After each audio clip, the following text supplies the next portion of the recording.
Donc, je vous présente les intervenants pour la conférence de presse.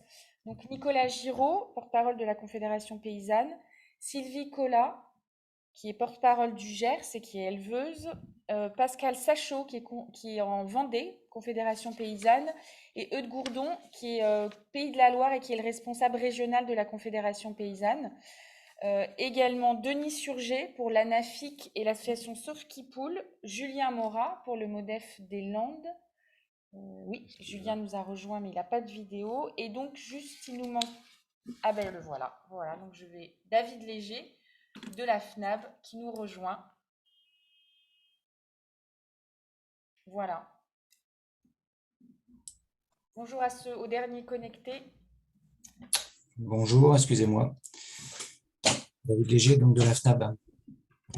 Oui, j'ai présenté les intervenants, on vous attendait. Écoutez, je propose qu'on commence la conférence de presse.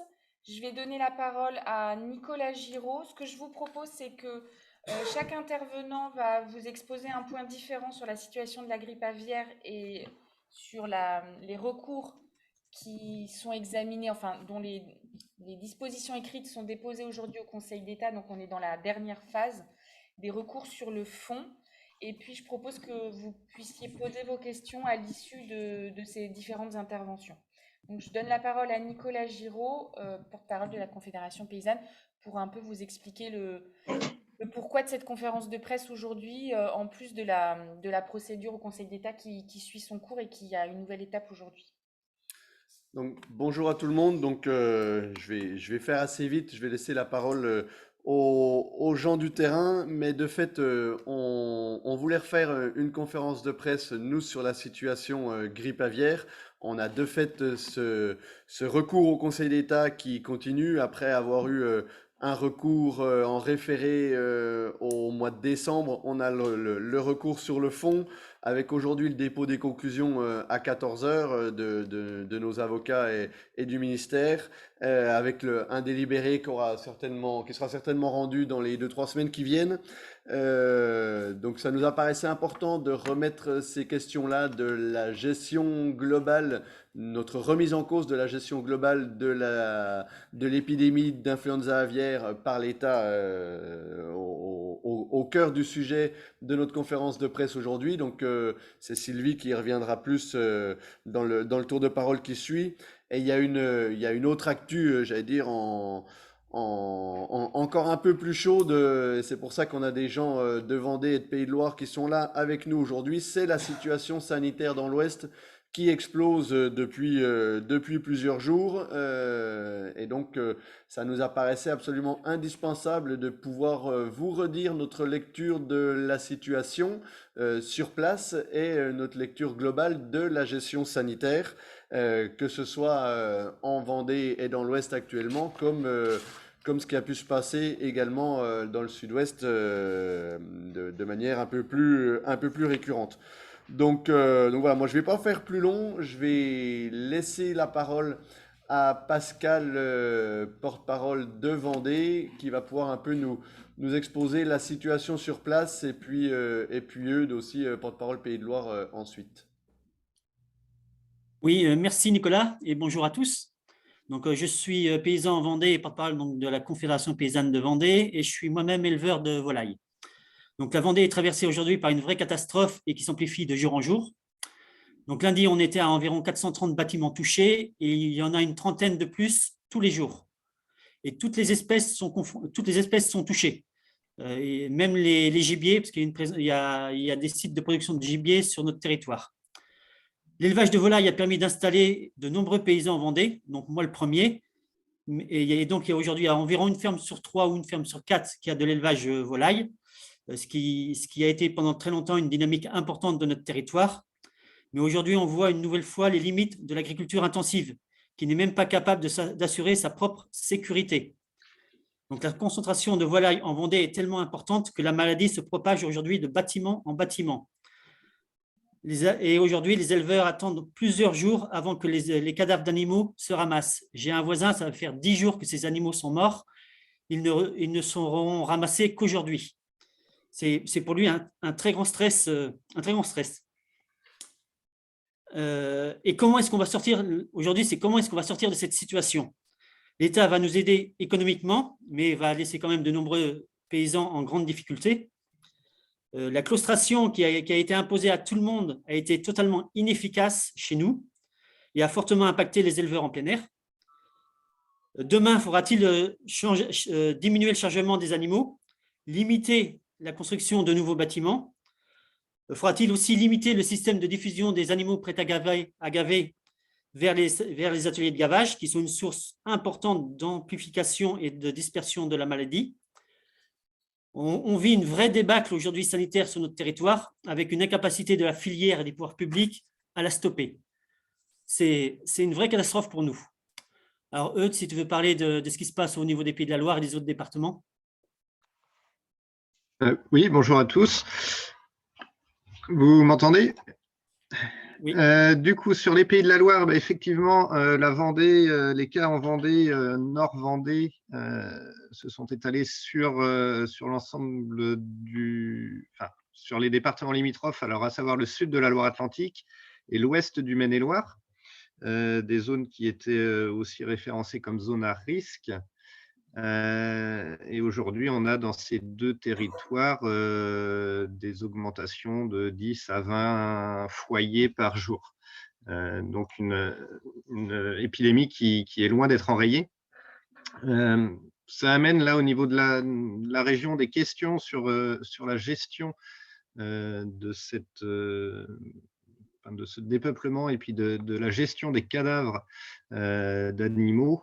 L'ensemble de la zone contaminée a été bien répertoriée comme une zone à risque de diffusion dès l'été dernier, et rien n'a été travaillé pour la gestion des animaux en cas de contamination. Pardon. Et aujourd'hui, on assiste du coup à des abattages à flux tendu, des cadavres, comme tu le disais Pascal, qui peuvent rester jusqu'à 1 semaine, voire 10 jours dans les élevages, avant d'être emmenés à l'équarrissage ou en centre d'enfouissement. Mais ces mesures, elles sont déjà dépassées, car depuis ce week-end, on assiste à la mise en place de fosses communes de charniers au sein même des élevages. Alors avec des protocoles définis par la DDPP, soi-disant stricts, mais dont la réalisation est laissée à la charge des éleveurs, ce qui peut occasionner chez certains un traumatisme supplémentaire. Une fois qu'on a perdu ces animaux, il faut encore gérer l'élimination des cadavres. Alors, même si cet enfouissement est sous la responsabilité de la DDPP, qui assume l'ensemble des coûts, ça reste quand même pour l'éleveur une charge psychologique très importante. Ça pose aussi des questions sur des pollutions éventuelles à venir. Des hydrogéologues agréés doivent faire l'étude du terrain pour voir si celui-ci se prête à l'enfouissement. Aujourd'hui, on compte environ 500 hydrogéologues en France. Je ne suis pas sûr qu'il y en ait beaucoup de mobilisés sur la zone touchée. Et on peut redire, je vais vous redire le sentiment d'un éleveur qui traduit un petit peu ce sentiment beaucoup plus général. Mais si aujourd'hui un paysan isolé arrête de nourrir ses animaux, coupe la ventilation, stoppe la surveillance de ses animaux et enterre ensuite des cadavres, il va être stigmatisé, condamné par l'État, montré du doigt par la profession. Mais là, pour sauver un modèle agricole, des intérêts privés, des exportations, et puis une sélection qui donne des souches de volailles affaiblies par la sélection, eh ben, la filière tait cette vérité. Elle demande aux paysans de faire le sale boulot et puis de considérer comme normal ce qui était encore impensable il y a 15 jours. C'est à vous, enfin, voilà, nous, c'est des remontées de terrain qu'on peut avoir. C'est aujourd'hui très peu de communication des DDPP sur ces questions-là.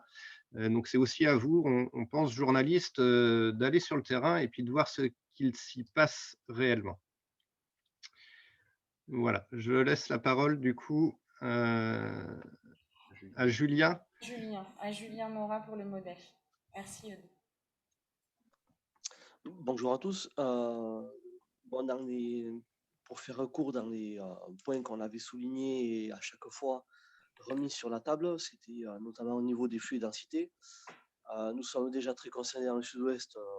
On connaît ce problème-là par le passé, où la circulation d'animaux vivants d'équipes d'attrapage et les volumes mis en place n'ont jamais été remis en cause. Ce qui s'est mis en place avec les arrêtés qui ont été pris l'année dernière, c'est finalement un droit à produire avec cette claustration, avec un nombre d'animaux par bâtiment. Plus vous étiez capable d'investir et plus vous pouvez mettre d'animaux. Et ça ne posait aucun problème en termes de nombre d'animaux. Ce sont des éléments donc, qu'on a déjà relevés et qui sont encore confirmés aujourd'hui. Il y a eu plusieurs cas qui ont été décalés dans les secteurs. On peut parler de Clérac dans le Lot-et-Garonne, de Saint-Martin-du-Limet en Mayenne, et très récemment encore d'Ambon dans le Morbihan, où à chaque fois ce sont des animaux qui sont partis testés négatifs et qui sont arrivés dans des salles de gavage et se révèlent positifs par mortalité ou analyse. Donc c'est une organisation de la filière qui est complètement à revoir. Au niveau des densités, nous avions déjà par le passé demandé à ce que des concertations soient faites pour regrouper les zones de production et éviter ces déplacements d'animaux sur plusieurs centaines de kilomètres. Parfois même, des camions se croisent entre deux zones. Donc le camion A, il va de la zone 1 à la zone 2 porter des canards prêts à gaver, et le camion B, il va de la zone 2 à la zone 1 porter des prêts à gaver dans la même soirée, même nuit, ou pour le même groupement, ou des fois pour deux groupements différents. Il y a besoin d'entente dans cette organisation de filière. Et ensuite, la densité. Sur certaines communes, on a encore des communes avec plus de 100 000 animaux en présence simultanée, voire des fois plus. C'est quelque chose qui s'était révélé majeur sur la crise précédente. Donc on a connu en 2020-2021 avec des secteurs où il y avait 150 à 180 000 animaux qui étaient en présence simultanée. Bon, cette année, c'est un peu moins du fait de la claustration et c'est tombé sur des périodes entre guillemets un peu plus creuses parce que si beaucoup de gens avaient arrêté de produire, mais on voit qu'on n'est pas allé encore assez loin dans cette responsabilisation des filières, quelles qu'elles soient, au niveau des animaux mis en place. Je vais passer la parole à Sylvie, normalement. Oui, Sylvie Collat. Oui, bonjour à tous et à toutes et merci de votre attention parce que nous vivons une situation inédite et une situation qui condamne l'avenir de tous les éleveurs parce que ce sont tous les éleveurs de filières longues, de filières courtes, de plein air, de modèles industriels qui sont les victimes d'abord et avant tout. Et ça, je le rappelle parce que nous avons vraiment besoin d'une très grande solidarité aussi de la part des médias parce que mourir tout seul, voire mourir ces bêtes tout seul, dans l'isolement général, c'est un drame psychologique que vous imaginez pas. Et nous sommes très inquiets parce que cette grippe aviaire nous menace depuis plusieurs années et nous a mis à cran depuis plusieurs années. Alors effectivement, la Confédération paysanne, mais avec d'autres requérants, notamment 8 requérants qui ont fait des recours sur le fond, mais aussi en référé, que sont la Confédération paysanne, le MODEF, Agir pour l'environnement, Sauvequi-Poule, l'ANAFIC, le Miramap, Bioconsommateurs et la FNAB, ont porté 4 recours sur le fond suite aux dispositions qu'il y avait eu dans les précédentes analyses et retours d'expérience que l'on avait eu déjà depuis 3 ans, puisque là on est la 4e crise en 5 ans, donc ça fait un moment qu'on voit les choses évoluer et donc nous avions pris la décision de recourir au Conseil d'État pour faire modifier notamment des arrêtés qui ont été pris suite à la fameuse feuille de route à laquelle nous avons participé longuement tout le printemps dernier. Il n'y a pas un an, nous étions en réunion à longueur de journée avec les instances DGAL, bien sûr, toute la filière, amont, aval, les transporteurs, etc., pour retrouver des règles de biosécurité. Il en est sorti une feuille de route pour laquelle la Confédération paysanne et le MODEF l'ont signé, mais avec des réserves, puisqu'on nous avait dit que tout le monde pouvait mettre des réserves et qu'ils tiendraient compte des réserves avant, effectivement, de faire les arrêtés ministériels. Or, les arrêtés ministériels sont tombés comme un couperet sur tout le modèle, notamment du plein air. Et aujourd'hui, on voit bien que ça n'a pas fonctionné. Donc, le premier recours sur le fond concerné, qui est l'arrêté du 17 septembre, qui supprimait la dérogation. Donc, je vous rappelle que tous les petits éleveurs plein air avaient, suite à la première crise de 2016, la possibilité d'élever en plein air leurs volailles, moyennant d'être en dessous d'un certain effectif et moyennant d'être en autarcie. Ce travail avait été fait de longue haleine aussi par beaucoup de réflexions, de mise en place de biosécurité dans ces petits élevages. Et donc, le ministère a donc supprimé par cet arrêté du 17 septembre la dérogation qui permettait aux petits éleveurs de conduire leurs élevages en plein air. Le deuxième recours porte sur les arrêtés biosécurité et notamment sur les règles de claustration et de mise à l'abri, c'est-à-dire qu'on nous oblige effectivement, on nous laisse un tout petit bout de carré d'un demi-mètre carré pour que les animaux puissent s'ébattre. Et surtout, le troisième arrêté, qui lui est encore une double sanction, c'est le fait que maintenant, à partir du moment où le niveau de risque modéré passe à un risque élevé, nous sommes obligés dans toute la France, pour toutes les espèces, je le redis parce que souvent on l'oublie, dans toute la France, toutes les volailles de France doivent être enfermées à partir du moment où le risque devient élevé. Or, avant, il n'y avait de risque élevé que lorsque, effectivement, il y avait un foyer dans le monde professionnel, commercial. Or, l'an dernier, il n'y avait pas de foyer et du fait de cet arrêté, 100 foyers présents sur le territoire français, un simple oiseau migrateur mort dans la Marne, ce n'est pas une région d'ailleurs où il y a des foyers de grippe aviaire, si on regarde les cartes, il y a bien eu un oiseau, un cygne mort dans la Marne. À partir du moment où ce cygne est mort dans la Marne, la France a eu le couperet de devenir en risque élevé de grippe aviaire et donc obligation d'enfermer toutes les volailles. Et le quatrième référé, qui lui est porté seulement par la Confédération paysanne et le MODEF, c'est sur l'extension des règles de l'interprofession foie gras, qui en plus se permet non seulement d'avoir des mauvaises règles, mais de vouloir les imposer à tous les indépendants. Donc aujourd'hui, effectivement, nous attendons beaucoup de la justice. Nous avons eu la chance que, malgré nos dépôts en référé au mois de décembre, c'était le 17 décembre que nous avions été jugés en 2021 en référé. Ces référés n'ont pas abouti. On a eu les résultats juste le soir, la veille au soir de Noël, le 24 décembre à 18h. Mais le Conseil d'État a vu l'importance de cette situation et aussi l'urgence de cette situation et s'était engagé à donc traiter sur le fond le jugement,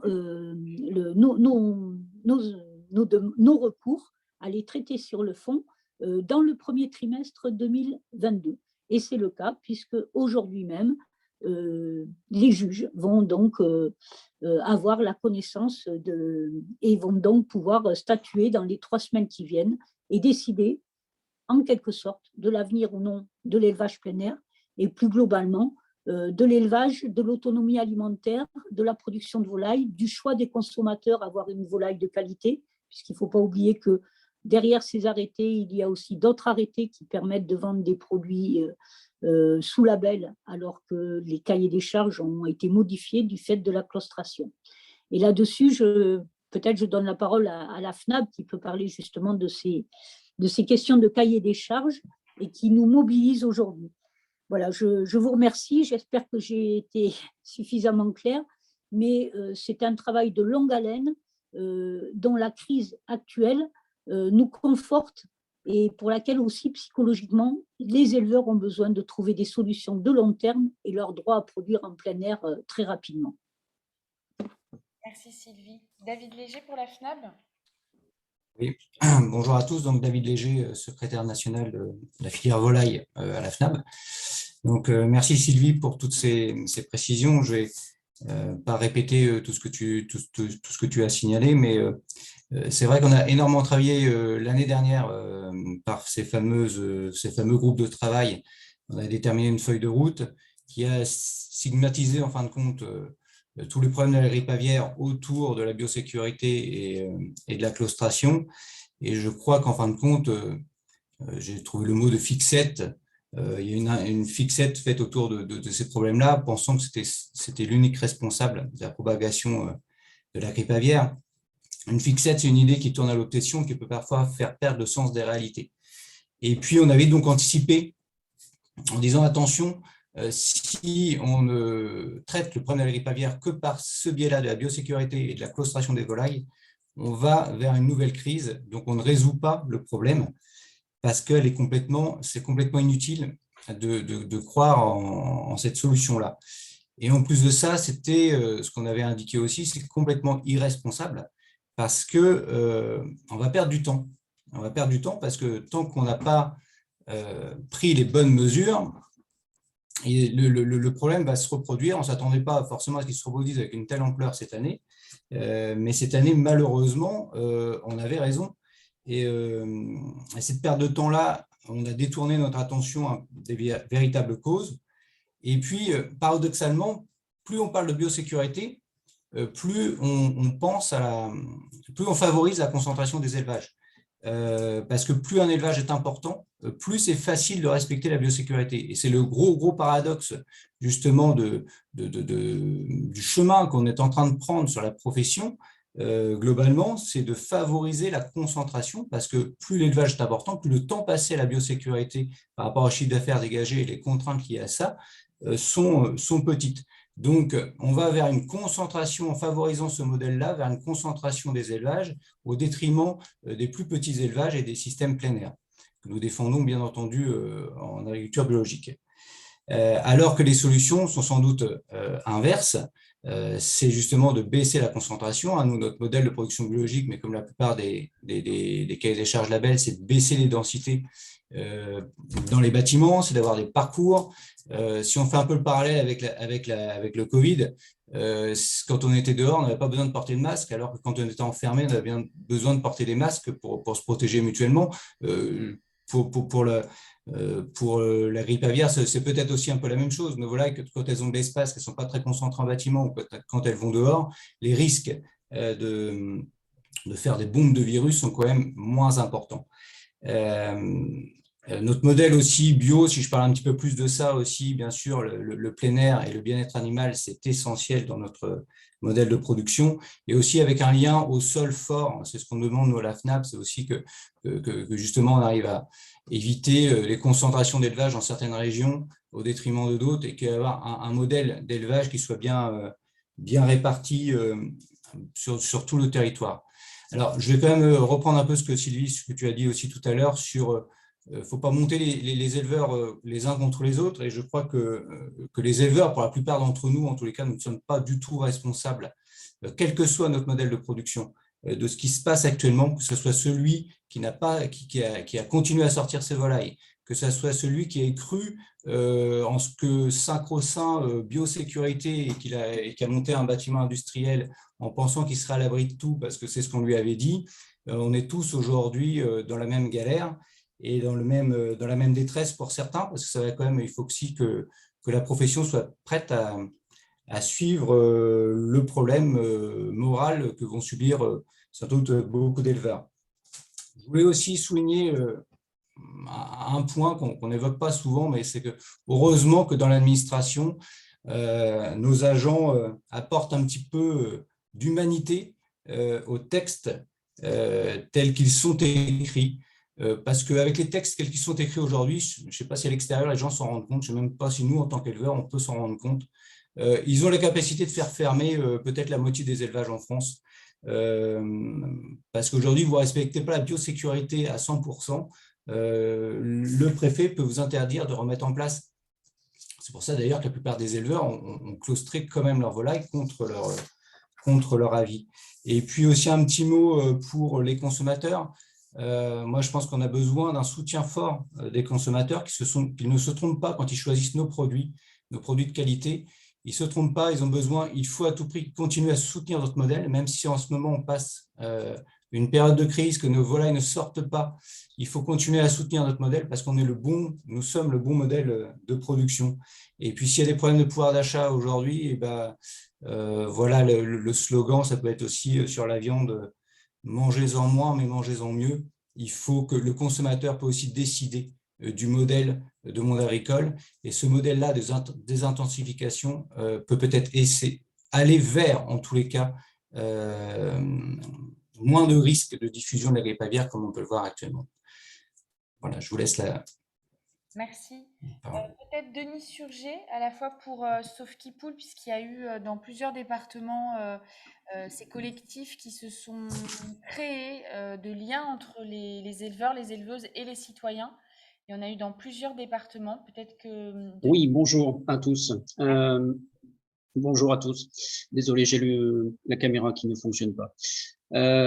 Oui, effectivement, donc tout ce qui a été dit auparavant est déjà bien complet. Juste un point sur les collectifs Sauve-qui-Poule. Donc, il faut savoir qu'on avait créé le premier Sauve-qui-Poule en 2017 suite à l'épisode de grippe aviaire 2016, où déjà les exploitations fermières en France étaient menacées par des arrêtés. Et donc, on avait réagi entre éleveurs et consommateurs et essayé d'alerter les pouvoirs publics. Et malheureusement, on a vu que ces crises, on en a connu 4 en 6 ans, ces crises ne se sont pas arrêtées et en quelques mois, quelques semaines, des créations de Sauve-qui-Poule en France se sont multipliées. On en a une douzaine aujourd'hui. Alors ça montre qu'il y a un besoin, que les producteurs sont assez isolés. On parle effectivement des grosses régions de production, mais il ne faut pas oublier l'ensemble du territoire français où on a beaucoup de petits producteurs indépendants et qui fonctionnent comme on le nomme en autarcie et qui ne sont pas forcément en relation avec d'autres collègues. Mais par contre, il y a un lien avec le consommateur qui est fort, puisque c'est de la vente directe. Et ils ont un besoin de se rapprocher et de pouvoir exprimer leur désarroi face à ces arrêtés qui sont implacables et qui tendent à faire arrêter beaucoup d'élevage. Donc ça, c'est vraiment quelque chose d'important et ça le montre bien avec ce nombre de collectifs qui s'est créé dernièrement. Et je crois que là-dessus, voilà, j'en rajouterai pas davantage, mais je crois que là-dessus, c'est important de pouvoir partager ça et de montrer que ce type d'élevage a une importance et est plébiscité par les consommateurs. Donc, il faut pas l'oublier. Et c'est vrai qu'il y a eu, on a montré beaucoup, on a dénoncé l'élevage plein air comme étant le facteur principal de la propagation de la maladie. Et ça, les éleveurs, les petits éleveurs en souffrent énormément. Donc voilà, on attend beaucoup du jugement, du verdict, et parce que c'est important, ça engage l'avenir de cette filière et c'est un pan de l'économie agricole qui peut s'écrouler sur quelques années s'il n'y a pas une prise en compte effective et sérieuse de la problématique en cours. Merci Denis. Écoutez, je propose, si vous avez de passer la parole aux journalistes, s'il y a des questions. Donc, soit vous activez votre micro, ou vous me faites un petit signe de la main, ou si vous avez des questions, vous ne pouvez pas prendre la parole, vous pouvez me les mettre dans la discussion. Excusez-moi. Oui, Yannick Gould, allez-y, je vous en prie, je vous passe la parole. Oui, bonjour. Yannick Groud, Agrapresse. J'ai une petite question sur la situation en Vendée, Loire-Atlantique. Je voulais savoir quelle est votre analyse. Pourquoi vous pensez que cette année, on a donc cette flambée, quoi, sachant que l'année dernière, on avait eu des cas, mais que ça ne s'était pas propagé au-delà, quoi. C'était resté des cas sporadiques. Qu'est-ce qui a changé entre les 2 années? Merci. Pascal, là, porte-parole de Vendée. Vous m'entendez, c'est bon? Oui, vas-y Pascal. Oui. Alors, la particularité du virus cette année, c'est qu'il est beaucoup plus virulent. Dès cet automne, les chercheurs, les vétérinaires ont alerté sur la faune descendante que les virus étaient beaucoup plus virulents.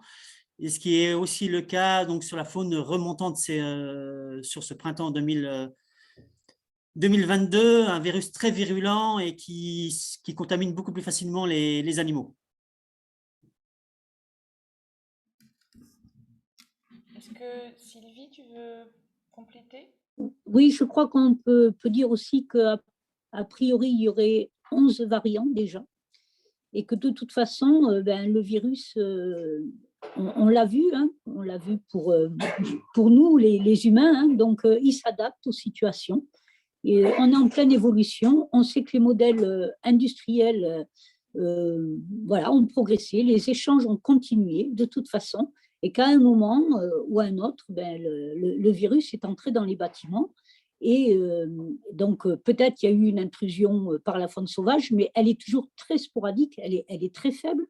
Et qu'est-ce que, je crois qu'il y a, je regardais encore même les chiffres, il n'y a même pas eu, c'est même pas noté qu'il y ait eu un cas de faune sauvage et il y a très très peu de basse-cour touchées. Donc ça montre bien qu'aussi nous sommes sur des modèles de production avec une génétique très très homogène, si je puis dire, c'est-à-dire que notamment en canard gras, on sait que 99% du canard gras, c'est du canard mulard, très stéréotypé, et d'ailleurs l'essentiel de la production des reproducteurs se fait aussi dans la Vendée. Et donc effectivement, le virus trouve là dans ces gros bâtiments l'homogénéité d'une population concentrée, dense et de même type génétique. Donc il n'y a même pas de barrière de la biodiversité des espèces. Et là aussi, il y a une réflexion à avoir justement sur comment faire des pare-feux en quelque sorte, en évitant de concentrer au même endroit toutes les mêmes espèces d'individus homogènes qui justement sont de ce fait très fragiles dès qu'ils perçoivent ce variant. Par ailleurs, on sait que dans le monde, il y a une forte progression de la grippe aviaire. Il y a eu énormément de mortalité en Italie, aux Pays-Bas. On est très inquiet sur la filière porc, mais très, très inquiet. Et je vous assure qu'il y va de la responsabilité aussi de notre État d'assurer la sécurité sanitaire de nous, les humains. Parce que tous les voyants, les épidémiologistes nous le disent, les voyants sont là, sur des masses et des concentrations virales sur un même territoire. Il y a danger à avoir une évolution, et le risque de zoonose ne sera pas à exclure. Alors bien sûr, il ne faut jamais en parler, il ne faut jamais affouler les gens, mais c'est quand même la réalité. Et la réalité, c'est bien, et nos gouvernants doivent prévenir de tout ça. Alors aujourd'hui, c'est effectivement la Vendée, les Pays de Loire qui sont touchés. Demain, peut-être la Bretagne. Imaginez-vous même, voilà, et le passage à l'homme, parce que pour tous les acteurs qui travaillent dans ces conditions sanitaires, avec une charge virale forte, des cadavres partout, je vous dis qu'on prend des risques version XXL qu'on n'a jamais imaginé. Oui, j'aurais juste voulu rajouter une chose. Mi-février, dans le journal Ouest France, il y a un article qui est apparu sur une réserve en Vendée où il y a énormément d'oiseaux sauvages, et ils n'ont pas vu, mi-février, plus de contamination que les autres années. Et il y avait même très très peu de mortalité, enfin pas de mortalité même, sur cette réserve-là. Ce qui veut dire que voilà, la charge virale était très très peu importante, était très faible et n'avait pas d'impact sur la faune sauvage sur cette réserve-là. Donc, on voit bien que le virus attaque surtout les bâtiments industriels, quoi. Je pense que... Moi, je voulais rajouter quelque chose de Gourdon, là, pour les Pays de la Loire.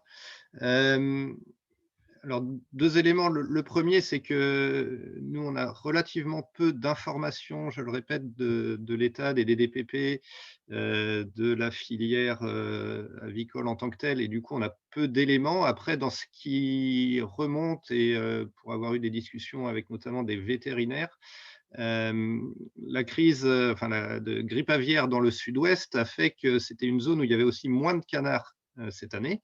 Et il y aurait eu des mises en place supplémentaires, notamment en Vendée et en Loire-Atlantique et Maine-et-Loire. Ce qui pourrait aussi expliquer une densité de canards beaucoup plus importante dans la région cette année par rapport aux années précédentes. Et notamment sur, alors les bâtiments ne sont pas interchangeables entre eux, mais des raccourcissements de vide sanitaire entre les différentes bandes, ce qui pourrait aussi expliquer un développement de la maladie plus rapide.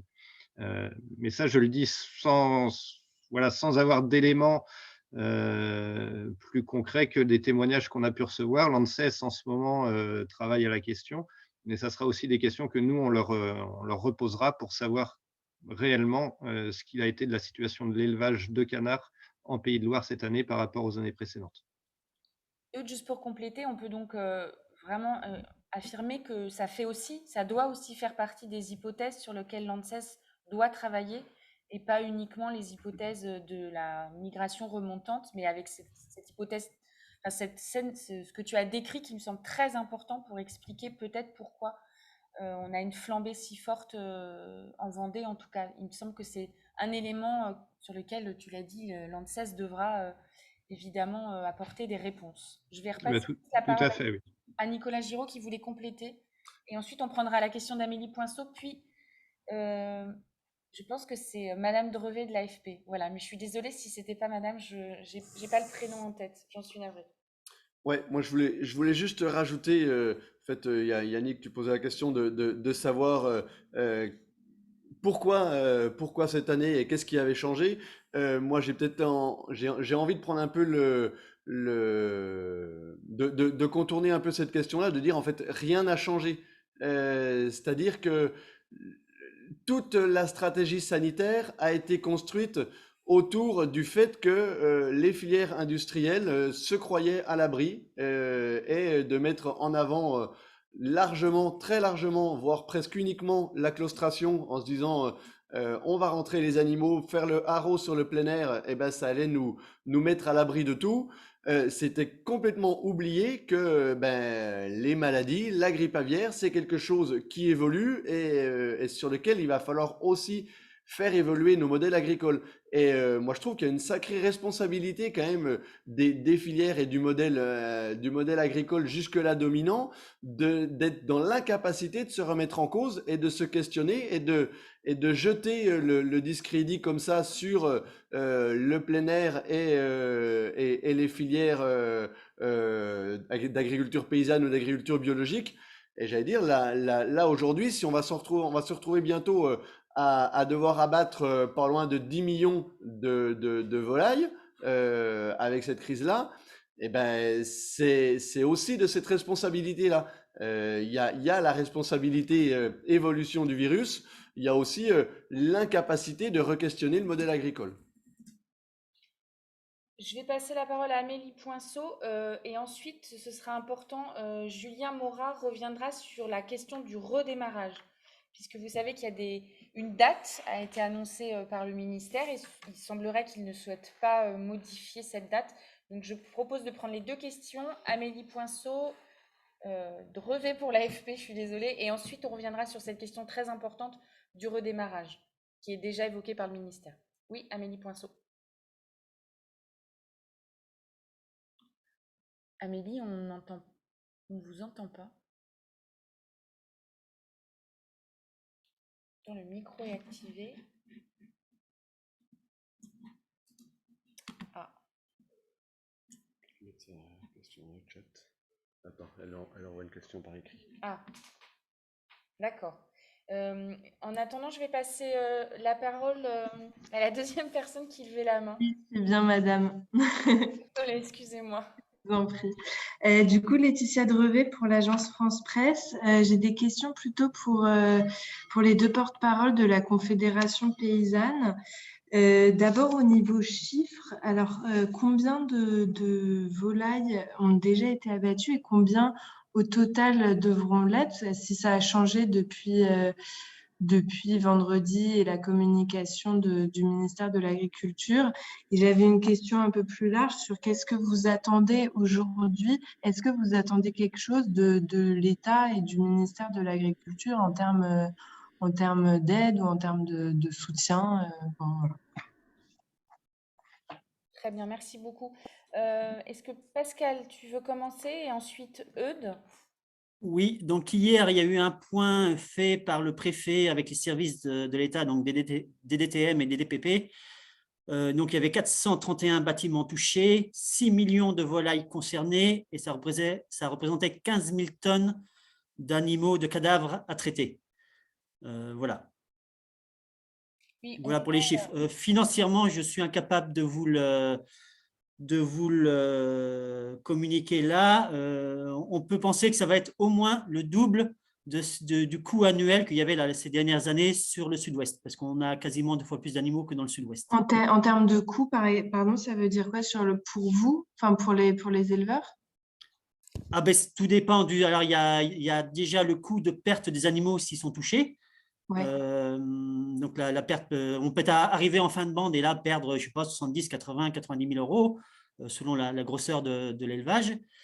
Et donc ça, c'est indemnisé par l'État. Mais il y a aussi tout le vide sanitaire et la non-production qu'il va y avoir, parce que là aujourd'hui, donc on va être pour le département de la Vendée un arrêt total de l'activité volaille. Donc avec, si les animaux vont jusqu'au bout, sont pas malades, ils vont être abattus normalement. Mais après, on va être pendant un mois sans volaille sur le département. Il restera peut-être uniquement les poules pondeuses, mais sinon, il y aura un arrêt total pour assainir. Et donc là, et après le temps que ça redémarre, on risque certains d'avoir des animaux qu'à partir du mois de juillet, alors les premiers en juin, on va dire début juin, et ça va s'échelonner certainement jusqu'au peut-être début août, voire septembre, si les élevages de sélection ne sont pas atteints. Parce qu'il faut savoir que sur la Vendée et les départements limitrophes, on produit 100% des canetons français. Et quelques accouvoirs sont touchés aujourd'hui sur la production d'œufs de reproduction. Et donc, s'il n'y a pas plus d'élevage de repro de touchés, on pourra repartir assez rapidement. Mais s'ils sont touchés, ça pourrait être une vraie catastrophe et pendant plusieurs mois, voire peut-être même plusieurs années, ne pas avoir de canards. D'accord. Et juste, pardon, sur les chiffres, vous parliez de 6 millions de volailles touchées. C'est bien les volailles touchées, pas celles à abattre. Alors, ou c'est pareil? Oui, touchées. Alors, donc, c'est celles qui sont malades, mais quand sur un site, il y a quand sur un site, il y a 3 bâtiments, les autres sont abattus aussi. D'accord. Donc, c'est 6 millions de volailles touchées, mais beaucoup plus à abattre. Voilà, et l'abattage des bâtiments à côté, quoi, à proximité. D'accord. Par exemple, aujourd'hui, ils veulent protéger donc, les sites des animaux de reproduction, donc ce qu'on appelle les parentaux et les grands parentaux, et faire éliminer tous les animaux dans des rayons de 3 ou 4 km aux alentours de ces sites stratégiques. Il y a 200 sites stratégiques sur le territoire à protéger. Si on veut conserver la filière et pour lui permettre de repartir assez rapidement. Pascal, quand tu dis 200 sites à protéger, ça veut donc dire potentiellement 200 sites qui sont encore en capacité d'être touchés par la maladie et donc d'être touchés par les abattages. Oui, ça peut empirer encore. Mais la priorité, c'est protéger ces sites-là. Sachant que ces 200 sites-là, ce sont des élevages de reproducteurs qui vont servir en fait à produire des poussins qui sont ensuite mis en élevage. Donc aujourd'hui, ces sites-là pour certains ont été touchés, mais relativement peu. Mais on est en pleine flambée de l'épidémie. Les chiffres indiqués là, c'était hier. Aujourd'hui, on a encore augmenté ces quantités en fait, et on ne sait pas là sur quelle période cette épidémie va continuer à flamber en fait. Et puis il y avait une question sur les indemnisations. Alors il y a les indemnisations sanitaires sur les animaux touchés qui vont être mises en place assez rapidement, mais après effectivement il faudra que nous on soit attentifs sur la question de la perte de revenus. Comme disait Pascal, il y a des éleveurs qui ne vont pas remettre d'animaux en place pendant de longs mois. Il va falloir quand même que ces gens-là ils puissent toucher un revenu. Et puis, va y avoir la question du traitement des dossiers. Le Sud-Ouest pourrait témoigner un peu de comment ça s'est passé, mais il va falloir beaucoup de personnel dans les DDT pour pouvoir gérer ces dossiers-là. La DRAF m'a certifié hier que du personnel serait mis en supplément par l'État, mais voilà, ce sera une attention nous qu'on aura, qu'il n'y ait pas un éleveur qui reste au bord du chemin et qui ne puisse pas continuer à vivre en fait de son métier. D'accord, du coup, là, ce que vous attendez de l'État, du ministère, c'est sur la question des indemnisations. Ben, je pense, je laisserai peut-être Eudes et Pascal rajouter quelque chose s'ils le veulent, mais moi, j'avoue que sur cette question-là, il y a deux faits. la question des indemnisations, des accompagnements financiers, etc. Moi, je reviens sur ce que disait Eudes tout à l'heure. Il y a aussi l'accompagnement technique sur comment est-ce qu'on gère aujourd'hui la mortalité, l'équarrissage et tout ça. Ne pas laisser les paysans gérer la merde qui est en train de se profiler. Il y a l'accompagnement psychologique. Je pense que ça, c'est quelque chose qu'il faut absolument penser dès maintenant, parce que ce qui a été décrit est absolument effroyable pour des gens qui élèvent leurs animaux, qui se retrouvent dans la nécessité de gérer la mortalité, la surmortalité, l'enlèvement des cadavres, peut-être l'enfouissement, etc. Enfin, on n'est pas du tout paysans pour gérer tout ça. Donc, comment est-ce que les gens vont s'en remettre? Donc, je pense que la question de l'accompagnement psychologique est absolument fondamentale. Et puis après, moi, ce que j'attends de l'État, du ministère, c'est de réfléchir avant de relancer le redémarrage tête baissée, de réfléchir et redéfinir notre système d'élevage de manière générale, être capable de le repenser, de voir comment les filières autonomes liées au sol, liées aux potentialités du territoire doivent être mises en avant et seront les plus résilientes à passer ce genre de crise-là. Enfin, je veux dire, on est en plein dans l'élaboration là, du plan de résilience par rapport à la guerre en Ukraine. On n'arrête pas de nous parler du produire plus à tout va. Bon, ben voilà, les failles du produire plus, elles sont aussi celles-là, aujourd'hui, qu'on est en train de vous mettre en lumière. Sylvie, pour compléter peut-être? Oui, ce que je voulais compléter, c'est qu'effectivement, nous avons un retour d'expérience sur ces fameuses indemnisations. Au début, effectivement, la première année, ça a presque été open bar. Il y en a qui étaient très contents, surtout les filières longues. Tout avait été pris en charge rapidement. Là, avec les crises qui se succèdent, c'est beaucoup plus compliqué et par le système aussi, c'est-à-dire que de plus en plus, dès qu'il y a un foyer quelque part, on crée une zone de dépeuplement autour. Donc, c'est pour ça qu'on a moins de foyers parfois, et on le voit dans le Gers et dans les Landes, mais on a dépeuplé davantage, c'est-à-dire qu'on a anticipé le foyer. Donc, les chiffres de comparaison du nombre de foyers ne sont pas toujours dans une vraie réalité. Et ensuite, on a créé des zones de protection larges, de plus en plus larges, ce qui fait que, par exemple, dans les 3/4 du Gers, puisque je suis porte-parole du Gers, les 3/4 des communes du Gers ont été à un moment ou à un autre, cette année encore, concernées par la grippe aviaire, et tous les éleveurs de ces communes-là sont concernés financièrement, parce que souvent, c'est une interdiction de produire. Ils sont en zone de surveillance, ça dure 3 mois. Pendant 3 mois, ils ne remettent plus de production en place.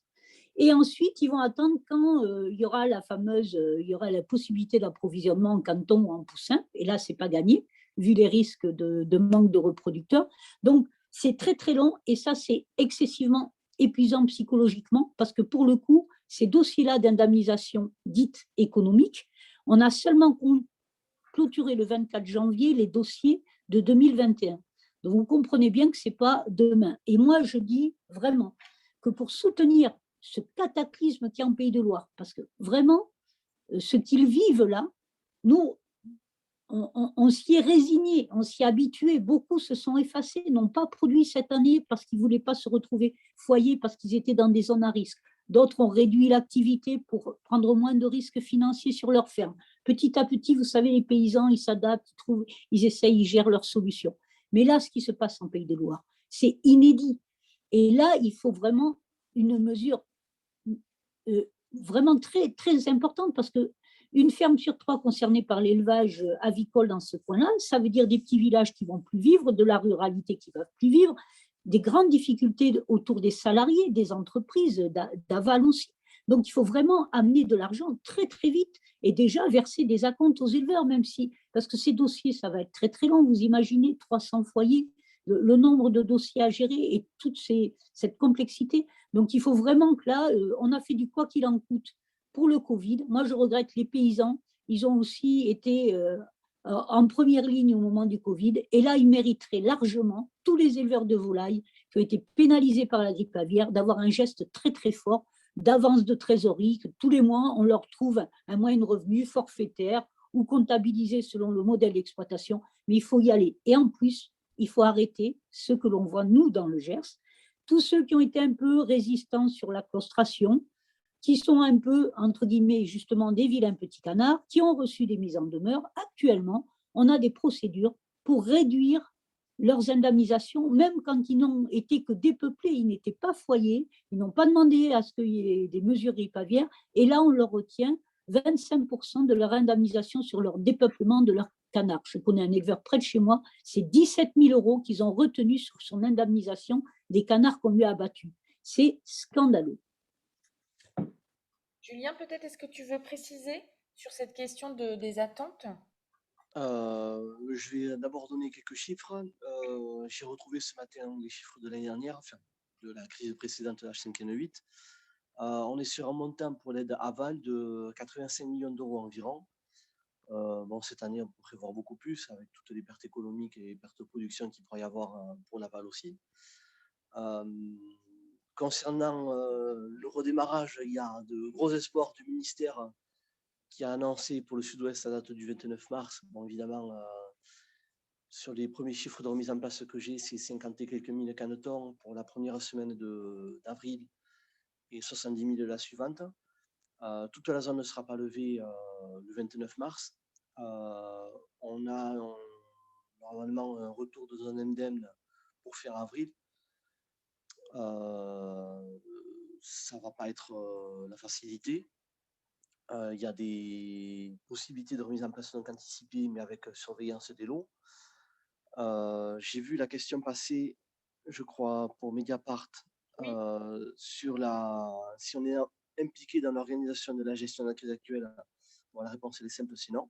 On n'a jamais été convié à tout ce qui est réunion de crise qui sont diligentées par la préfecture des DPP et compagnie. Donc, on y retrouve très souvent les OP. Les syndicats sont représentés pour une partie, donc principalement l'FDCA, donc la FNSEA locale. Sur les ouvertures qu'il y a du modèle industriel, entre guillemets, donc des filières organisées, comme il s'appelle, vers les filières non organisées ou les indépendants, on n'a jamais été écouté à présent. Quand on parlait de feuilles de route, nos remarques, elles ont été entendues, pas écoutées. Donc, bon, on a encore un peu d'amertume par rapport à ça et beaucoup de choses qu'on avait dit se retrouvent aujourd'hui sur le devant de la scène, notamment sur la gestion des flux et de densité. Bon, ça c'est un point. Ensuite, par rapport aux dynamiques de contamination, parce que c'est un point sur lequel je voudrais préciser certaines choses, les temps de latence dans les élevages en canard notamment sont très longs et peuvent dépasser la semaine, voire 10 jours. Et c'est pour ça qu'on retrouve des foyers excentrés, isolés, ou des clusters importants du jour au lendemain. En fait, le fait que cette latence soit très longue, le virus commence à excréter et se diffuser dans l'environnement avant qu'on puisse le détecter sur les animaux. Et c'est ce qui s'est passé en Vendée, avec notamment un coup de vent à ce moment-là. Si vous vous rappelez la tempête Nice, juste derrière, c'était le démarrage de l'épisode en Vendée. Ce sont déjà des choses qu'on avait observées par le passé dans le Sud-Ouest. Donc, il ne faut pas être forcément surpris de cette situation-là quand les signaux d'alerte sont très longs à venir et que la vigilance, notamment sur les recherches et analyses, sont insuffisantes. Des choses qu'on a déjà pointées du doigt. Il faut savoir qu'il y a seulement 20 canards qui sont échantillonnés dans un lot avant le départ en gavage. Et quand on sait que cette latence peut être très longue, eh bien, on passe très souvent à côté de ces cas-là. S'il y a des choses que j'ai oubliées, vous pouvez me les rappeler. Parce que je pense que j'ai d'autres éléments à préciser, mais il y en a tellement. Peut-être Julien ou Sylvie, vous pouvez rappeler que parmi les propositions que vous aviez formulées tout au début, hein, à la sortie de la crise de l'année dernière, il y avait notamment une demande qui faisait partie d'une recommandation de l'ANSES sur à partir de quand on effectuait les tests avant le départ des animaux. Il me semble que vous demandiez 24 heures et que nous sommes toujours à 72 heures, alors que l'ANSES préconisait également 24 heures. Tout à fait. Ça fait partie des... Ouais, je vais insister un peu sur ce point-là. Ça fait partie des points qu'on a précisés. On on s'est notamment battu au CIFOG avec ça. On a été renvoyé dans nos lignes sur ce point-là. Donc, les industriels ont dit que 72 heures, c'était impossible. Enfin, moins de 72 heures, c'était impossible en termes d'organisation. On a demandé 24 heures, voire 48 heures, sachant que 48 heures, c'est déjà trop. Donc, en fait, c'est le temps de départ avant le délai d'analyse avant départ. On est sur un système habituel hors période à risque pour les zones à risque de diffusion et particulier de 5 jours. Et en fait, en période à risque, notamment à un niveau modéré et élevé de risque, on part sur des niveaux de prévention à 72 heures des analyses. Et en fait, l'ANSES, dans ses avis rendus l'année dernière, a préconisé un délai de 24 heures. C'est pour coller au plus près de la réalité, comme pour un test Covid. Aujourd'hui, on peut être négatif en incubation, demain, on peut être positif. Ça a déjà été relevé par le passé sur les crises précédentes, donc de 2017. Et ce délai-là a été jugé incompressible par les industriels et l'État a cédé sur cette demande-là, donc il est resté à 72 heures. On a demandé aussi d'autres choses sur ces analyses, c'est d'analyser l'environnement, parce que très souvent, le virus est présent dans l'environnement du bâtiment, donc sur les parois et autres, parce qu'il survit très bien avec un peu d'humidité et de support organique, donc tout ce qui est poussière, les plumes. On a demandé récemment de faire des analyses d'environnement pour pallier à ce problème-là.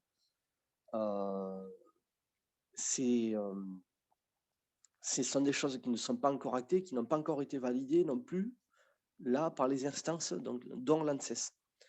Il y a des tests rapides qui ont été mis au point, il me semble, par l'École nationale vétérinaire, donc l'équipe de M. Guérin et autres, qui n'a pas été validé par l'ANSES sur ce point-là, qui permettrait de faire un test à moindre coût et avec un délai beaucoup plus rapide pour l'obtention des résultats. Ça fait partie des solutions qu'on doit mettre en œuvre et qui sont aujourd'hui pas homologuées pour une reconnaissance officielle du statut. Donc il y a encore beaucoup de sujets qui sont mis sur la table, qui sont proposés, des solutions qui sont avancées, qui sont éprouvées et qui ne sont toujours pas entendues, que ce soit par les industriels ou par l'État. Sylvie, tu voulais compléter ? Oui, je voulais compléter aussi sur cette notion on avait fait un communiqué en disant qu'on a donné les clés du camion, parce que c'est un super camion, hein, c'est vraiment un 40 tonnes. Hein. On a donné les clés du camion aussi à l'interprofession volaille, notamment, et CIFOG, en lui confiant la base de données avicole.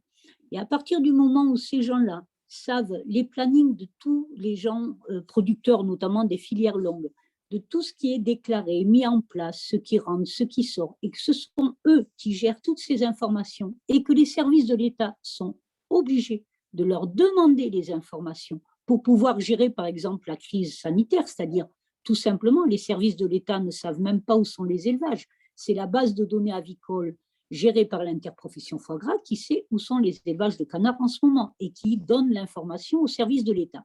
Donc, tant qu'on ne reviendra pas à un service public de qualité qui permet d'avoir une totale transparence, on ne pourra pas gérer les flux, par exemple, parce que ce que dit effectivement Julien, c'est très important, les tests avant déplacement, mais si on déplaçait moins les animaux aussi, on avait parlé beaucoup et demandé beaucoup dans les discussions biosécurité de regrouper, et les filières devaient faire un effort pour éviter et permettre que, par exemple, tout canard qui est élevé doit être gavé dans les 20 km autour de son lieu d'élevage. Des choses aussi simples. On fait un rond et on se met et les groupements s'organisent. Mais là, on sent bien qu'ils ont les éléments. Eux, ils savent ce qu'ils peuvent faire, qui travaille pour quel groupement, comment ça se passe tout ça. Mais l'État n'a pas la main là-dessus parce que lui n'a pas ces données-là. Donc ça, c'est aussi un scandale d'État. Et tant qu'on laissera les interprofessions, et donc l'aval, parce qu'on nous dit, oui, mais l'interprofession, c'est vous les éleveurs. Mais non, ce n'est pas nous les éleveurs. L'interprofession, c'est d'abord l'aval, les abattoirs, les grandes marques commerciales du foie gras notamment, ou des autres volailles, c'est eux qui font la pluie le beau temps. Et là, actuellement, une fois de plus, ce sont encore les paysans qui sont sanctionnés, sur lesquels on rejette toujours la faute et la responsabilité.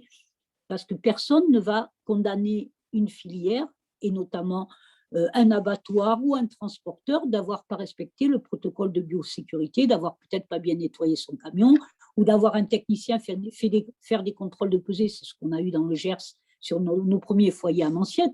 Un technicien d'un groupement qui fait des contrôles de pesée et qui contamine 6 élevages en suivant.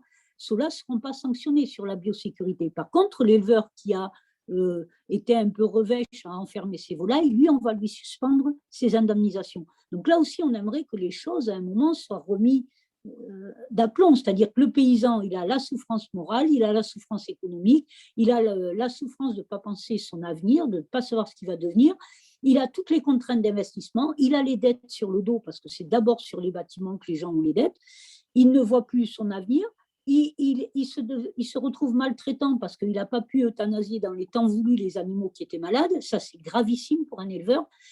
Donc, à un moment, on a toute la charge. Et c'est pour ça que je dis qu'il y a un plan d'urgence à mettre pour soutenir financièrement, psychologiquement, toute la filière volaille, parce qu'elle est vraiment en souffrance depuis plusieurs années. Et franchement, moi, je vois des éleveurs et certains, on les appelle tous les jours parce qu'ils sont en dépression, ils sont sous traitement. Et leurs épouses nous disent souvent, ben, il ne se lève pas, il se lève plus, il ne travaille plus sur la ferme, il ne peut plus. Donc franchement, là, il y a une urgence à en parler aussi. C'est-à-dire que ça a été trop stigmatisé sur le paysan, l'éleveur qui ne faisait pas bien son boulot. Juste une précision, Sylvie a parlé de la BD avicole. Tout le monde doit connaître, il y a un point très important qui a été pointé dans le dernier rapport de l'ANSES, celui de janvier 2022. Je vais passer la parole à Uriel Choquet qui travaille sur ces questions-là, qui a travaillé sur le recours, les différents recours déposés au Conseil d'État, parce que c'est un point très important et c'est une des conclusions principales du rapport de l'ANSES. Je passe la parole à Uriel. Bonjour. Du coup, oui, c'était simplement pour préciser que dans le dernier rapport qui a été publié par l'ANSES, donc c'est le rapport de 2022, c'était une des conclusions principales de dire que l'accès aux chiffres était problématique, que justement la récolte des chiffres, elle est faite par des organismes privés où du coup la globalité de l'information est scindée entre différentes bases de données, entre différentes sources, et que du coup l'ANSES elle-même n'arrivait pas à avoir suffisamment accès aux chiffres et suffisamment rapidement. Et donc elle pointait ça comme problème, elle, pour analyser les situations a posteriori, et également pour pouvoir gérer de manière opérationnelle à court terme les moments de crise. Et notamment donc dans les difficultés d'analyse a posteriori que l'ANSES avait, c'était l'impossibilité de bien analyser l'impact du critère de densité sur la diffusion de l'épidémie. Donc voilà, cette question des chiffres et de leur récolte et de leur publicité, elle est vraiment problématique, y compris d'un point de vue de gestion de crise. Merci Uriel. Est-ce qu'il y a d'autres questions? Est-ce que les réponses, je pense à la question d'Amélie Poinceau, est-ce que ça répondait aux questions? Est-ce qu'il faut apporter des précisions? Oui, sachant quand même que sur le plan national, les dernières réunions de crise, la Confédération paysanne n'a pas été conviée. Voilà, je le dis très clairement et très calmement. Ce qui pose aussi des difficultés. Eux des Pascal ont vraiment pointé cette difficulté d'avoir accès aux informations, alors que tous les éleveurs sont impactés. Est-ce qu'il y a d'autres questions? J'en vois pas.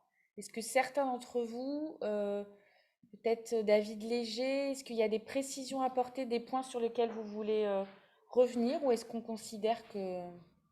Ah, Xavier Bonardel, je vous en prie. Oui, bonjour.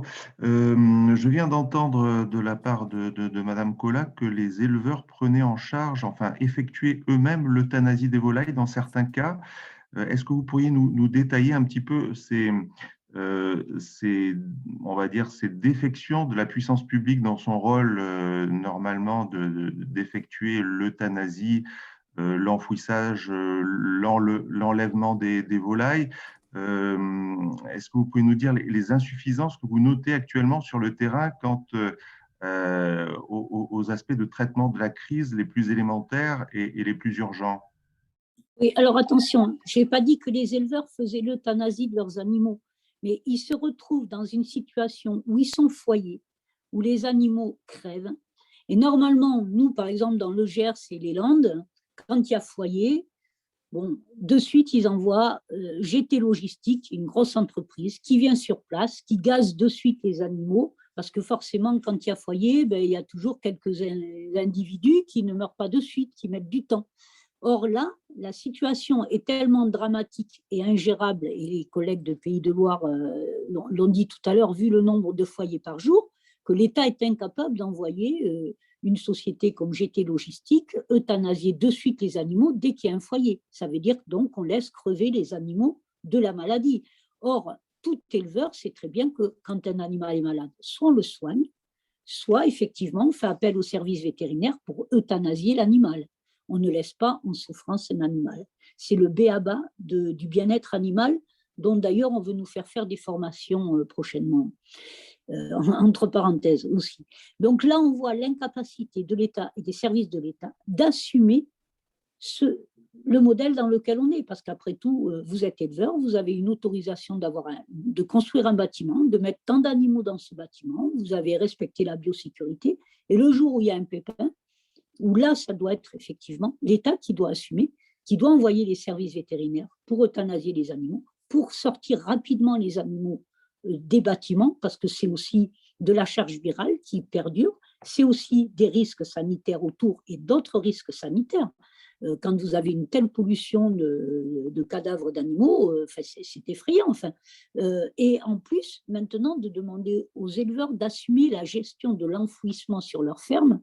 Et là c'est moi, je pense que pour un éleveur, nous, on a vu dans le Gers et les Landes, quand déjà le camion vient pour euthanasier les animaux, souvent les éleveurs, ou ils restent sur place, ou tout simplement, on leur dit, bah, écoutez, allez faire un tour, vous revenez dans quelques heures. On évite qu'ils soient là. Mais là, demander aux gens d'aller charger, de vider des animaux et tout ça de leurs élevages, non, c'est pas possible.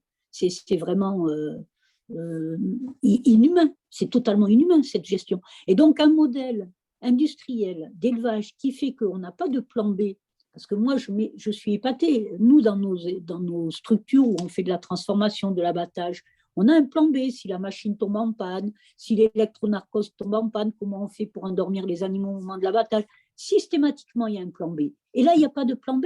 C'est-à-dire que si tous les élevages tombent le même jour malades, on est en incapacité de gérer l'évacuation des cadavres dans des conditions décentes et d'euthanasier les animaux qui survivraient au milieu des autres.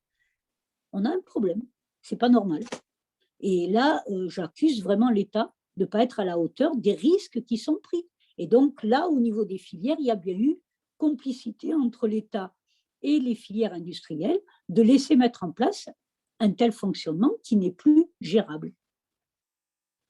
Est-ce que Eudes, Pascal, vous voulez préciser, compléter ou... Oui, eh ben, c'est vrai qu'aujourd'hui, il doit y avoir 4 équipes en Vendée qui sont chargées d'euthanasier les élevages pour du dépeuplement, alors qu'il en faudrait 4 ou 5 fois plus, avec 4 équipes, c'est-à-dire 4 bâtiments par jour. Il y a 30 bâtiments qui tombent malades.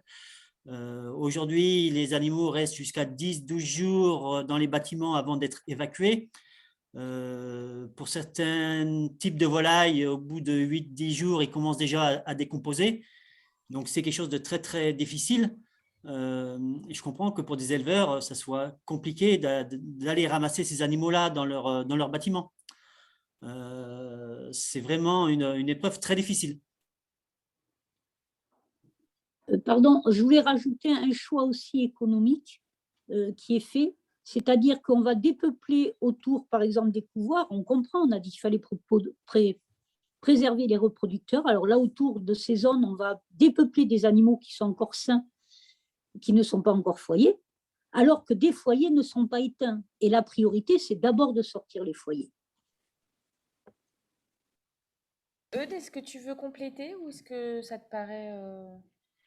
Non, ça me paraît clair. Je peux revenir sur ce que j'avais dit tout au début, hein, mais effectivement, on est tenu en tant qu'éleveur de gérer les animaux morts de nos élevages, et notamment en les mettant dans un congélateur pour attendre le passage de l'équarrisseur. Ça peut être un défaut de biosécurité si le congélateur n'est pas présent ou s'il est débranché, parce que ça arrive dans des élevages où la mortalité est relativement faible et que le congélateur soit débranché. C'est un défaut de biosécurité. Et là, on nous parle de milliers d'animaux qui restent dans des bâtiments à des températures qui commencent quand même à augmenter au printemps, qui continuent d'excréter du virus et qui vont de fait être amassés après une semaine. On marche sur la tête. Merci Eudes. Xavier Bonardel, est-ce que vous aviez une autre question? Parce que je vois que la main est toujours levée. Oui. Quels seraient les moyens logistiques à mobiliser alors pour qu'il n'y ait plus ces situations dramatiques pour les éleveurs en termes d'évacuation des animaux? En fait, en moyens logistiques, alors on n'est pas l'État et on n'est pas la structure de gestion de crise. Ce qu'on sait aujourd'hui, c'est que ça n'a pas été anticipé et que de toute manière sur la logistique, alors sur les enlèvements d'animaux, effectivement, comme disait Pascal, des équipes supplémentaires, des moyens matériels supplémentaires pourraient être mis en œuvre. Sauf que concrètement, derrière, la gestion en centre d'équarrissage n'est pas possible parce que les centres d'équarrissage sont saturés. La Bretagne, à juste titre, a refusé d'accueillir les animaux morts, ce qui est tout à fait logique. Mais je rappelle qu'il y a 2 ou 3 ans, des animaux morts du sud-ouest remontaient jusqu'en Deux-Sèvres en usine d'équarrissage. Donc pour une transmissibilité du virus, ça peut poser quand même question. Et du coup, en urgence, il y a eu des zones de stockage temporaire des cadavres de volailles qui ont été mis en place en Vendée. Il y a eu des autorisations d'enfouissement dans des centres d'enfouissement d'ordures ménagères qui ont été autorisées la semaine dernière. À titre dérogatoire. Je ne sais pas comment derrière ils vont gérer ces décompositions d'animaux dans les cellules de stockage d'ordures ménagères. Et depuis lundi, il y a l'autorisation effectivement d'enterrer les animaux sur place sur les fermes, dans des charniers, 20 tonnes maximum par fosse et jusqu'à 4 fosses par ferme, je crois. Là, on est... Enfin, je crois ça dépasse un petit peu l'entendement de se dire on n'a eu aucune anticipation alors qu'on savait que cette zone était quand même à risque. On n'a eu aucune anticipation sur un événement tel que celui-là s'il arrivait. Et effectivement, ce sont les capacités d'équarrissage qui doivent être questionnées, mais aussi on va dire, les capacités d'élevage et le nombre d'animaux sur un territoire donné qui vont devoir être questionnés à terme. Aujourd'hui, on parle beaucoup de sécurité alimentaire. Je ne suis pas sûr qu'aujourd'hui, et ça c'est un bel exemple, qu'on soit dans la sécurité alimentaire en ayant concentré en Vendée, c'est quasiment 50% de la production de canards nationale. Et donc, il va falloir que l'État et le syndicat majoritaire revoient leur copie très rapidement si on ne veut pas régulièrement subir de ce type d'épisodie. Donc aujourd'hui, c'est la première fois en Vendée. Rien ne dit que l'année prochaine, on n'y repassera pas, ce qui serait encore une nouvelle catastrophe. Il faut absolument qu'on revoie notre modèle économique qui nous mène dans le mur. Monsieur Macron, il y a 2 ans, a dit qu'il fallait changer le système. 2 ans après, Monsieur Macron ne l'a pas changé. Là, aujourd'hui, on voit qu'il y a urgence à le changer. Voilà. Donc, il faut qu'on change de modèle. On n'a pas le choix. David Léger, pour la FNAP, vous vouliez rajouter un mot, notamment de conclusion. On a déjà... Oui, je voulais recentrer un petit peu le débat. C'est vrai que du coup, la crise en Vendée monopolise pas mal l'attention, ce qui est tout à fait logique. Hein. Mais aujourd'hui, on parlait justement de notre dénonciation des arrêtés pour la claustration des volailles et bien repréciser que ces mesures de claustrations, comme on l'avait indiqué, de toute façon, sont complètement inutiles et pâtit justement aux élevages de qualité, aux élevages plein air, aux élevages bio. Et il faut bien repréciser ça, c'est complètement inutile de claustrer. Alors, je ne dis pas dans 100% des cas, hein, il y a peut-être des situations où on n'est pas archi contre la claustration, mais pas telle qu'elle est définie actuellement, où il faut quand même le savoir, pour ceux qui ne le savent pas, en tous les cas, ça n'a pas été précisé, il y a comme des ZRP en France, où l'année dernière, en tout, là, on est déjà à 9 mois de claustration de volailles. Les volailles ont pu sortir que 3 mois l'année dernière. Sur le reste du territoire, on est à 6 mois, et aussi stigmatisé, alors à la fois sur les élevages professionnels, mais aussi sur les élevages de basse-cour, en pensant que ce sont les responsables de la diffusion du virus.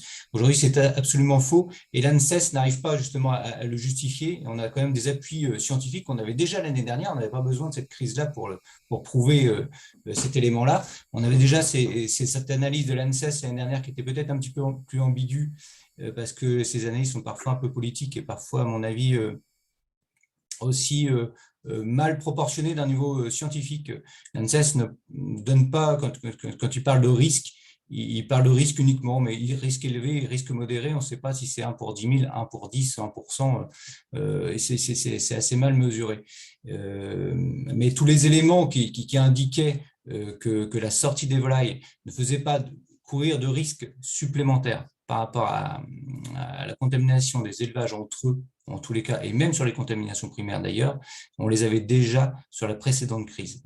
Donc, il faut le temps de revoir justement la feuille de route. Il va falloir, à mon avis, retravailler sérieusement sur le dossier. Et je pense que cette fois-ci, grâce à cette crise-là, il faut quand même en tirer les bénéfices. J'espère en tous les cas qu'on va être beaucoup plus entendu. Et je pense qu'on avait déjà eu des petits échos sur la dernière feuille de route, malgré tout. Il y a quand même des petites lignes qui n'ont pas été reprises dans les arrêtés ou quoi que ce soit, mais qui montraient la proportionnalité du risque, par exemple, qui ont été évoquées, tenir compte de la taille de l'élevage, de l'endroit où il est situé sur le territoire, de l'espèce élevée, et puis de la manière dont c'est élevé pour analyser le risque de la biosécurité. Donc, il y a beaucoup de choses qu'on a semées l'année dernière. Je pense qu'on va pouvoir essayer de consolider pour la prochaine feuille de route, parce que de toute façon, l'État, c'est clair et net, hein, si la vaccination ne fonctionnait pas, parce qu'aujourd'hui, ça va être la solution, il faut se le dire clairement, on part en plein sur la vaccination, on n'est pas du tout contre la vaccination, au contraire, si ça pouvait être une solution efficace, mais ça va être encore, je fais le parallèle avec le Covid, mais c'est une solution partielle qui ne sera jamais complètement efficace parce qu'on ne connaît jamais les variants de virus et ça sera quand même assez compliqué d'anticiper autant de doses de vaccins avec les bons variants, donc ça risque quand même d'être techniquement assez compliqué. Donc si le vaccin fonctionne très bien, on n'en discutera plus, hein, la grippe aviaire, si le vaccin ne fonctionne pas bien ou très mal, il y aura des grosses questions à se poser sur le modèle de production de volailles de manière générale. Je ne me sens pas tellement concerné, moi, sur la production bio, mais c'est clair qu'on a au moins cette chance-là qu'on va pouvoir, à mon avis, peser beaucoup plus fort et que notre point de vue soit davantage entendu la prochaine fois. Donc, je vais dire un petit mot pour terminer, vous remercier d'être resté là tout le long. Pour aller dans le même sens de ce qui vient d'être dit, l'enjeu de la proportionnalité du risque, c'est vrai, avait été introduite dans les débats, dans la feuille de route, n'a pas du tout été mise en œuvre au niveau souhaité et au niveau qu'aurait permis de faire quelque chose. On se rend compte aujourd'hui de l'incapacité des filières très denses, très industrialisées, très segmentées à réagir, à prévenir ou à gérer ces différentes crises. Donc, très clairement, nous, ce qu'on attend aujourd'hui, c'est des mesures pour la suite par rapport au redémarrage et par rapport à l'évolution de l'élevage de volailles dans son ensemble. Premièrement, une question de proportionnalité par rapport au risque que fait courir les différents modèles d'élevage. Donc, encore une fois, on n'est pas opposé à des mesures sur nos élevages, si tant est qu'ils ne les mettent pas en difficulté et qu'ils les poussent à disparaître, parce qu'aujourd'hui c'était le cas, et qui mettent aussi en difficulté l'accès à une alimentation de qualité, parce que vouloir faire croire qu'on continue à faire le même élevage en mettant les animaux 6 mois sur 12 à l'intérieur, C'est une réalité qui est totalement fallacieuse par rapport à ce qu'attendent une partie des consommateurs. Et puis après, donc ça c'est la proportionnalité du risque. Et puis après, c'est clairement, il va falloir s'attaquer au modèle qui aujourd'hui montre toutes ses limites. Donc s'attaquer à la densité, s'attaquer à la segmentation, s'attaquer au transport. Et ça, à force de reculer, on se rend compte que en crise après crise, ça devient de plus en plus violent. Donc il est peut-être urgent de plus reculer aujourd'hui. En tout cas, nous, c'est ce qu'on va continuer à porter au ministre actuel, au ministre futur et dans les différentes interprofessions. Merci Nicolas. Sylvie, un dernier mot? Oui, un dernier mot, je voulais dire aussi qu'il est urgent d'attendre avant de remettre en production parce que nous sommes très inquiets de recevoir des canetons dans le Gers, alors qu'encore hier, il y a un nouveau foyer dans le Gers, donc on est toujours en épidémie. Et donc, il est urgent d'attendre avant de remettre en production et surtout avec des animaux qui viendraient encore de Vendée. C'est-à-dire que là encore, on voit bien que la nécessité, la gestion économique passe avant la gestion sanitaire. Il faut faire du business sur leur repro, donc non seulement on les protège, ça je comprends, mais en plus il faudrait vite sortir les 1,5 million de poussins par jour, par semaine je crois, et je ne sais combien de canetons, parce que commercialement il faut faire de l'argent.